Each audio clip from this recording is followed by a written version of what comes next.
In this video, I'm going to take an in-depth look at every single physical button, knob and slider on the MONTAGE M control panel with a view to providing a comprehensive overview of their functions and how to use them in your performances. Let's begin with the most obvious control, the iconic super knob that sits there pulsing away to the tempo, inviting you to use it. To see how it works, we need to use the Assign button to switch the assignable knobs to Assign mode. The super knob functions by moving the assignable knobs that have super knob link active between predefined positions, as you can see in the sub-display and on the LED collars of each knob.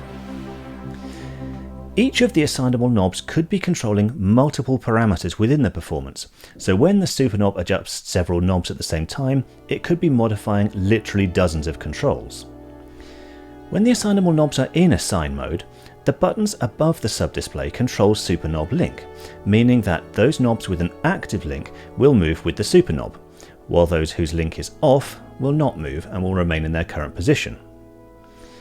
Above the super knob are the knob position buttons, which will instantly jump the super knob directly to its left, middle and right positions. If you hold down the Shift button, of which there are two, and press on one of the knob position buttons, it will attach the current values of each knob to the super knob position, so that when the knob has super knob link enabled, that knob will move to that value when the super knob is in the position you selected. So for example, you could set a knob to be at its maximum position when the super knob is in its left position. Then you could set it to be minimum when the super knob is in the middle position, and at about halfway when the super knob is fully right. And now you'll see that the knob moves between those three set positions. The assignable knobs can of course be moved independently, but do bear in mind that if a knob has super knob link enabled, those independent adjustments will be overridden if the super knob moves. If you want to make fine adjustments, the super knob, the adjustable knobs and the knobs under the display will all operate in a high precision mode if you hold down Shift while you turn them. The assignable knobs also serve as a way to quickly edit performance and part parameters by clicking on Quick Edit. In Quick Edit mode, the functions of each knob are presented in the sub-display. The buttons above the sub-display now serve to switch the active tab, changing the functions assigned to each knob. Some tabs may have multiple pages, and you can move between pages using the page buttons to the left of the sub-display. It's important to note that adjusting the knobs in Quick Edit mode will have no effect on the knob values from Assign and vice versa. If you want to see more detail from the current Quick Edit page, you can press the Page Jump button and the corresponding part of the editing interface will appear in the main display. You can also shift-click the Page Jump button to show the Quick Edit version of the current main display page if there is one. If you click multiple times on Quick Edit, you will cycle between its three modes, those being editing parameters for the currently selected part, editing parameters relating to multiple parts, and editing parameters for arpeggios and sequences in Groove mode. Below the assignable knobs are the 8 faders or control sliders. Like the assignable knobs, they have LEDs to show the approximate current value of the parameter being controlled by each slider. However, the assignable knobs are endless encoders, and any movement will instantly adjust the linked parameter, unlike the control sliders, which have a separate physical position from the current value. If you move a slider that's not currently in the same position as the LED value indicator, it will not adjust the value until the physical slider position catches the upper end of the illuminated LEDs, at which point their positions will be linked and you can adjust the value. The control sliders can operate in several modes, controlled by the part volume and 1 to 8, 9 to 16 buttons to the left of the fader bank. In part volume mode, the control sliders have a blue background, and the 8 faders control the volume of the first 8 performance parts.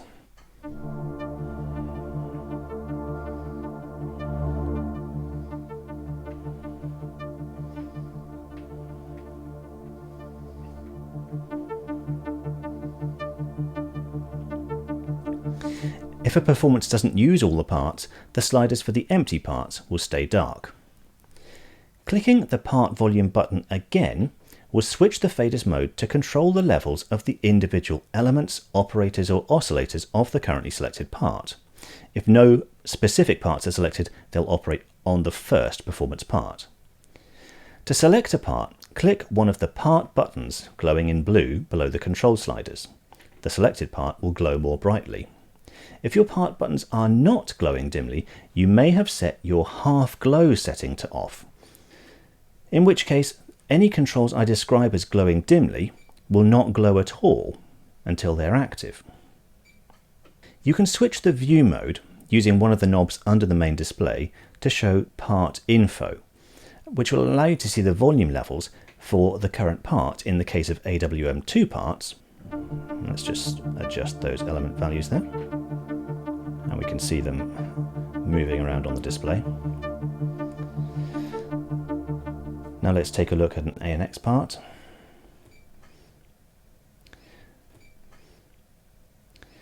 And here we can see the first three sliders control the level of the oscillators, and the fourth slider controls the noise generator.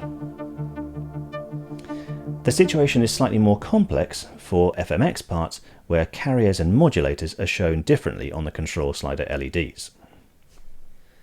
When clicked without the Shift key, the 1 to 8, 9 to 16 button will allow you to access the third control slider mode, in which you can adjust the volume of the 3 USB audio input channels coming from a connected computer using the MONTAGE M USB audio interface, and the volume of the stereo 8D input feed. In this mode, the part buttons glow red, and a click on one of them will open the mixer interface on the main display, where you can use the knobs under the screen to adjust various parameters for the selected input.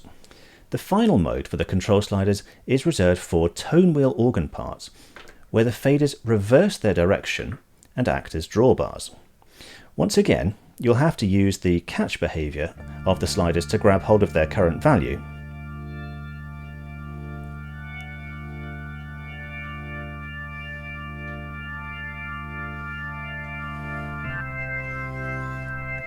The part info view also shows a graphical representation of the current drawbar positions. It's a shame that Yamaha didn't include a 9th slider, but that wouldn't have fit with the interface pattern of 8 vertical strips of controls across the control panel area. We've briefly looked at these already, but below the control sliders are the part buttons. More than any other labelled controls on the panel, these are highly multi-purpose. As suggested by the connecting lines on the panel, their mode is controlled by the part select and keyboard control buttons to the left of the display. We've seen the part select mode already, where the buttons glow blue, and clicking one of them will select the corresponding part as if you'd selected a part on the display. To the left of the part buttons is the common button. This allows you to select the performance itself rather than any particular part, and its use is roughly equivalent to clicking on the performance name in the display. Clicking the keyboard control button will switch the part buttons to keyboard control mode, where the buttons glow green. All parts with keyboard control will glow brightly, and you can toggle keyboard control on and off with a click of the corresponding button. A handy shortcut is available via the common button, which will instantly invert the selection of parts with keyboard control. As for what keyboard control actually does, well, that's a subject for a future video. A shift click on the keyboard control button will switch the part buttons to mute mode, where the buttons glow purple. In this mode, parts that are muted will glow dimly, while parts that are not will be bright, and a click on the part button will toggle mute for that part. Of course, the partner to mute is solo, and you can switch the part buttons to solo mode with a shift click on the part select button. In this mode, all the parts will glow dimly purple, while parts that are being soloed will glow brightly. You can click to solo a part and click again to remove solo, or select a different part to solo that one instead. Do be careful with solo, because on the main display, the indicator that a part is being soloed is not as obvious as it could be, and it's very easy to miss that a part is being soloed and get confused as to what's happening to the sound of your performance. You may have noticed that every time I hold the Shift key, the part buttons turn yellow.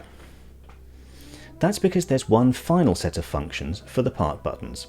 which is to allow you to select and control a single element, operator or oscillator from the currently selected part, which is very useful when you're getting into the depths of the synthesis engines. I'll refer to these as components to avoid repeating element, operator or oscillator endlessly. To select a component, you hold down Shift and click a Part button. The Common button functions to select the part itself rather than any of its individual components. You can also mute individual components by holding down Shift and keyboard control and one of the Part buttons, or solo one of the components by holding down Shift, Part Select and a Part button. This works for all the synthesis engines, but if you've selected an AWM2 part with more than 8 elements, you'll have to visit the Edit interface on the main display to access any elements above the first 8.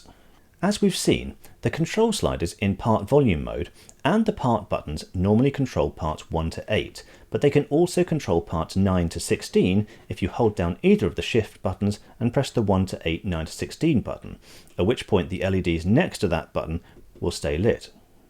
Another press on the 1 to 8, 9 to 16 button without Shift will return control to parts 1 to 8. Next to the part buttons, we have the scene buttons. Scenes are used to store different variations of a performance and can control a wide variety of parameters. So you could have a scene you use for your introduction, then gradually introduce more parts as your song progresses, storing each variation to a scene.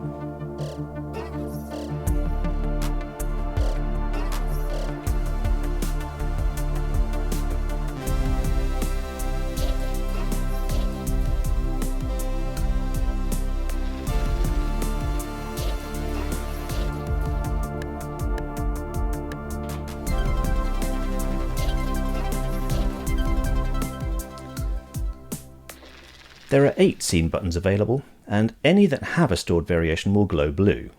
The currently active scene will glow brightly, and you can change the selected scene just by pressing the button for the scene you want. Shift-clicking a scene button will store the settings of the currently linked parameters to that scene. That might sound like gibberish to you, but I'll talk in more depth about the capabilities of scenes and how to program them in a future video. The Octave up and down buttons change the way that the keyboard talks to the tone generator, so that you can play a higher or lower octave than the one that's normally attached to that particular area of the keyboard.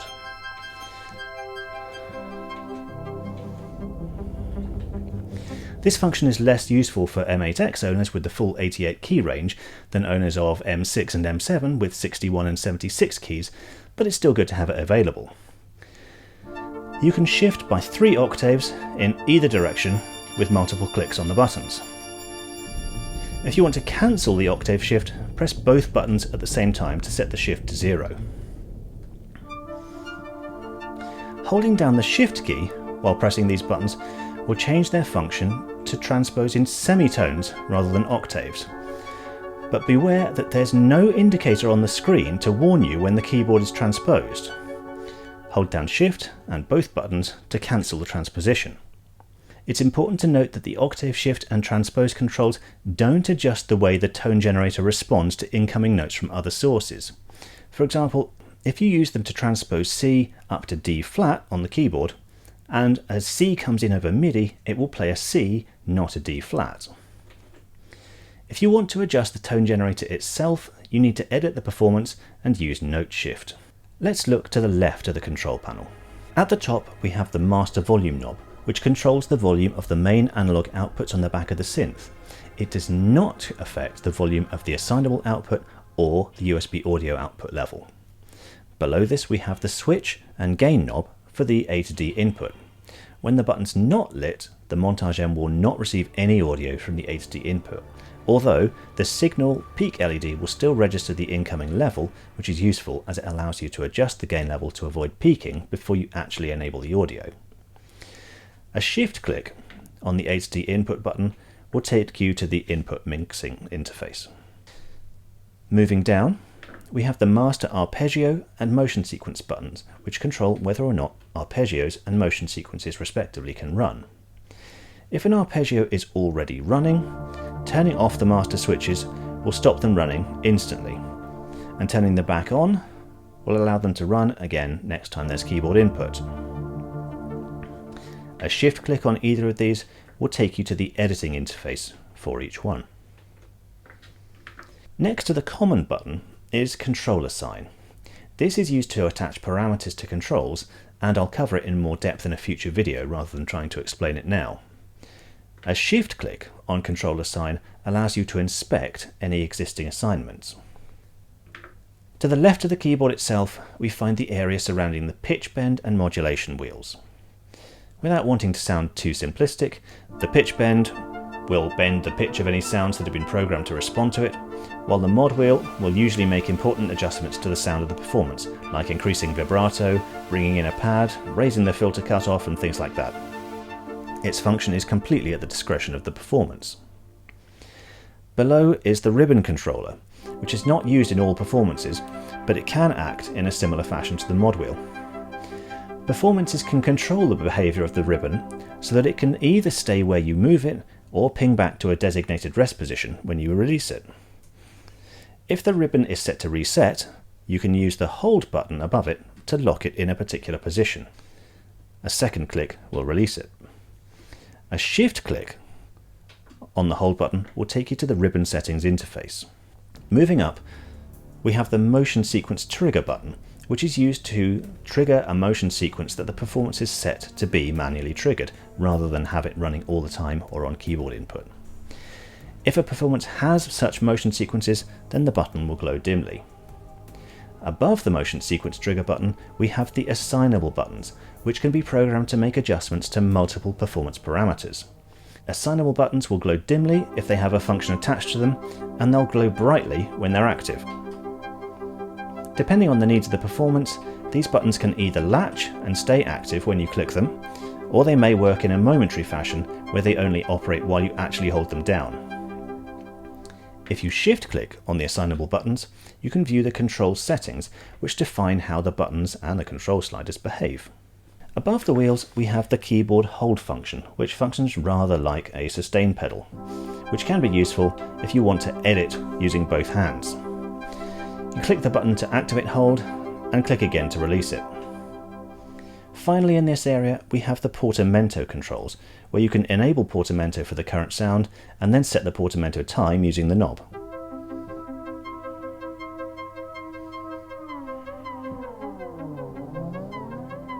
Portamento is only active when the button is glowing brightly.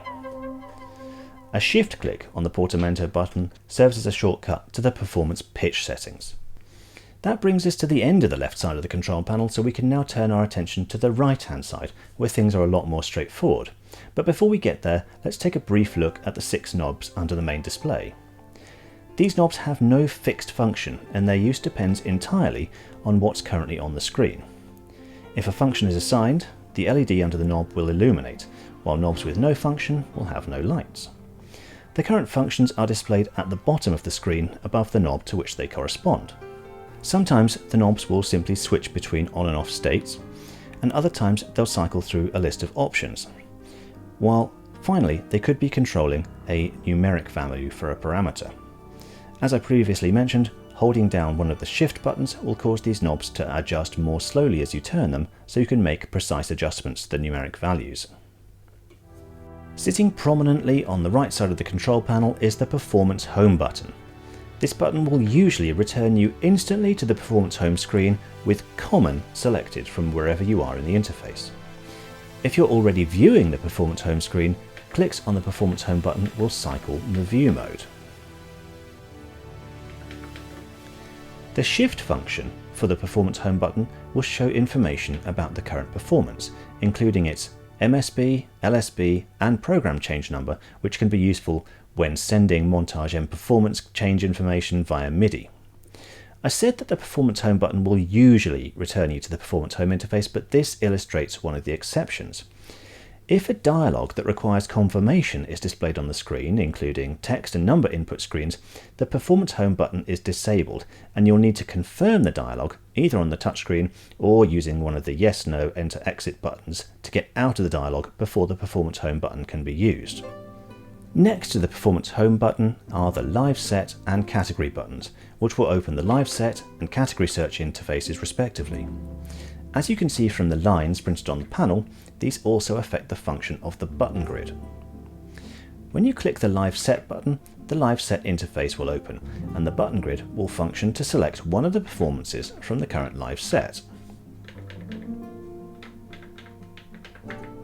The bank buttons allow you to select different live set banks, while the page buttons will cycle through the pages of that current live set bank. If you drop to the Performance Home interface while the button grid is still in live set mode, you can continue to select performances from the live set page using the button grid without having to open the live set interface. The page buttons continue to allow you to switch the active live set page. Shift clicking the live set button will start the process of registering the currently loaded performance to the first empty user live set slot. Clicking the Category button will open the category search system with the performance list filtered to the category of the currently loaded performance. Most of the time, when you press the button, you'll be searching for a performance to completely replace the currently loaded performance, so be careful if you've made any edits to the current performance that you've not yet saved. The exception to this behavior, if we find a performance that has lots of parts, how about that one? There we go. The exception to this behavior is when you're viewing the Oscillator Tune tab for an AWM2 element. In which case, let's grab hold of an element, go to Oscillator Tune. If I click Category Search now, it will open the Waveform Search interface rather than the Performance Search interface. Alternatively, if you want to replace a single part in the performance rather than the performance as a whole, you can first select the part, then shift-click on Category, and it will open an interface to allow you to replace the single part that you selected. The buttons correspond to the category positions on the screen, and the names of the categories are also printed on the panel. Within the search interface, the buttons on the grid will select or deselect performance categories. You can select multiple categories by clicking and holding on one button and then clicking additional buttons to select those categories. By holding down Shift, you can use the bottom selection of buttons to select one of the 8 performances shown on the screen, and you can use the top 8 buttons to select the subcategory. The bank buttons will allow you to select a different performance bank, while the page buttons will scroll the performance list up and down by 8 performances at a time. If you open the Performance Home screen while the Category button is still active, clicking one of the button grid categories will open the category search interface with the results filtered to the category you selected. On the far right of the control panel is the Audition button, which is used to play a short piece of music programmed by the designer of the current performance, which demonstrate what the performance can do.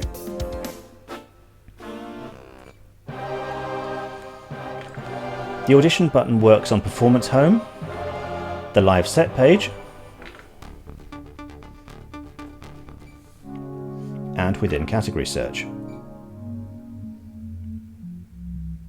If you have Audition Loop enabled under Advanced Settings, the Audition will continue to play on a loop until you click the Audition button again to cancel it. And once you've started an audition, you can audition other performances without having to press the Audition button again.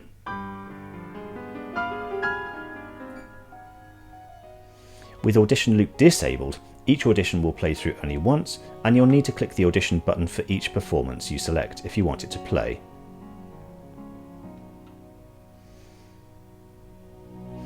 Moving on, and immediately to the right of the display, we have the data dial, the cursor buttons, and the associated data entry controls, all of which will allow you to navigate the on-screen interface using the hardware controls.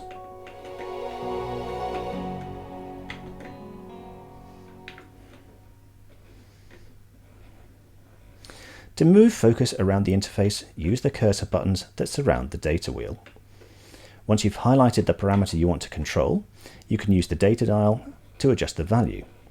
Alternatively, if you just want to adjust the value in single increments, you can use the decrement and increment buttons, or you can hold down Shift and adjust them by steps of 10 with each click. The decrement and increment buttons also function as yes and no for confirming on-screen prompts, such as "Are you sure you want to overwrite this file?" When you focus a yes-no setting on the screen, the Enter button will toggle its state. For numeric inputs, you can access the number input interface, although as there are no hardware controls to enter a specific number, this is a bit pointless.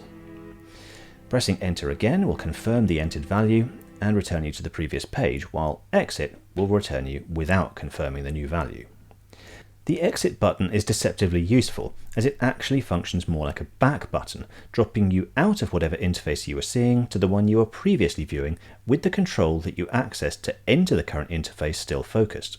For example, when you add a performance part and you click on an empty part slot to open Category Search, you can pick up a new performance. And then to return to the Performance Home interface, you could press Performance Home, but if you do so, it won't have the part selected on the interface. Rather, you can press Exit and your part will still be selected. This functionality of the Exit button is enormously useful when you're working in the depths of the sound editing interface. Next, we have the transport controls, which are used for working with the much maligned onboard sequencer. Pressing play or record will instantly activate the sequencer, and the other controls are self-explanatory. In DAW Remote mode, these controls will control the connected DAW rather than the MONTAGE M sequencer. The Song Pattern button will also access the sequencer interface, but a far more interesting function lies behind its Shift function. Assuming one of the first 8 parts is empty, if you hold down Shift and press Song Pattern, the Rhythm Pattern interface will open up, where you can select a drum kit, and the MONTAGE M will automatically suggest a selection of suitable rhythm arpeggios to go with it. Playing a key will start the rhythm pattern, and you can continue to select different drum kits and different rhythm patterns until you find one that suits your needs.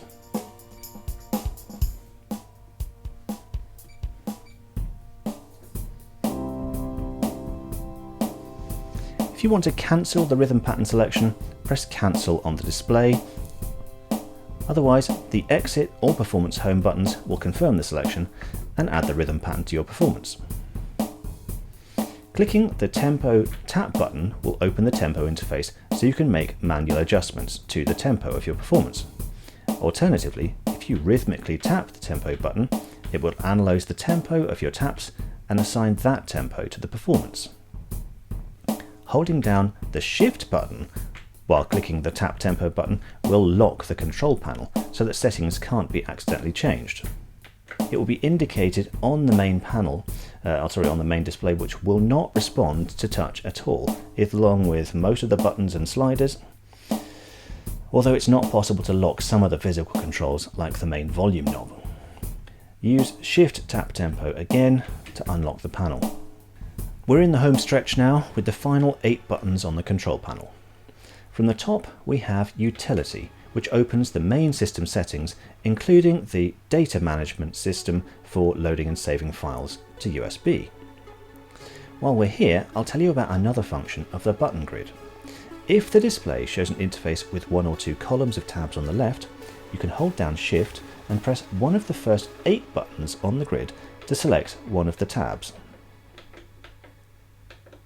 from the first column. Shift with one of the last 8 buttons will select the second row of tabs.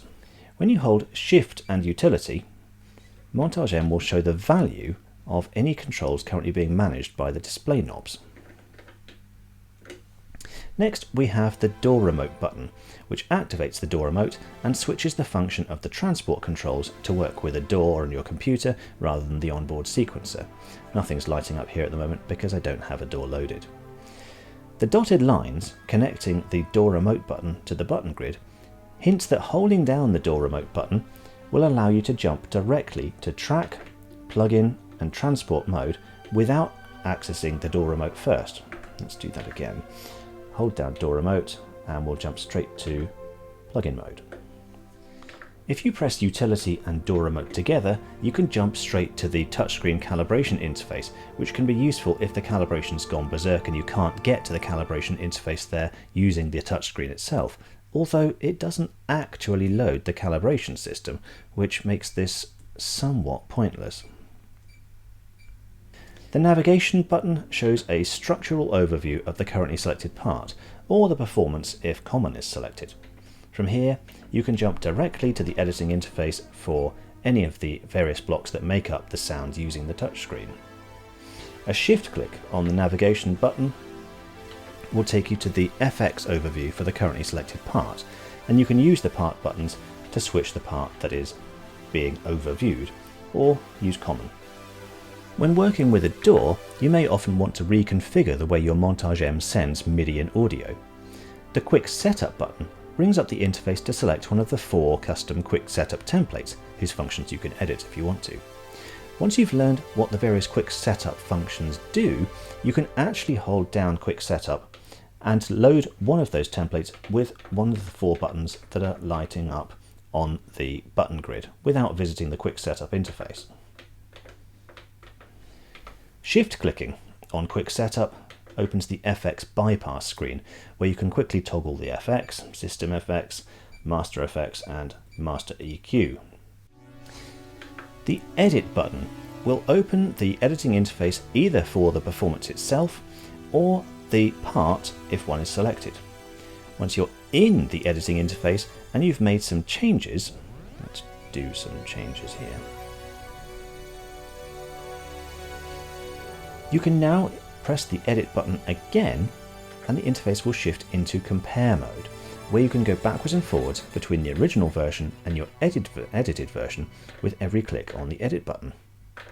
While you're looking at the pre-edit version, the Edit button will flash. You can click it again to return to your edited version. The Shift function for the Edit button brings up the Job menu, where you can copy the currently selected part or element and exchange it with another. The Store button will bring up a dialog to save the current performance to the user bank along with any edits you've made. You can jump directly to the File Load interface by shift-clicking the Store button. Finally, we have the Split button, which will open an interface where you can define a number of split points and their positions, and then assign individual parts to individual zones. If no zones are selected, the part will cover the entire keyboard. Shift-clicking the Split button will jump to the Performance Home with the View mode set to Part Note, so you can get an overview of how the parts are arranged across the keyboard. So, that brings us to the end of our rather epic comprehensive overview of the MONTAGE M control panel. If you ever need a reminder of the shift functions that are not printed on the panel, you can find one under Utility, Other Info, Shift Functions. So that was more like a marathon than a run through, but I hope you found it useful. Next time, we'll use our newfound knowledge to create a new performance by combining parts from preset performances.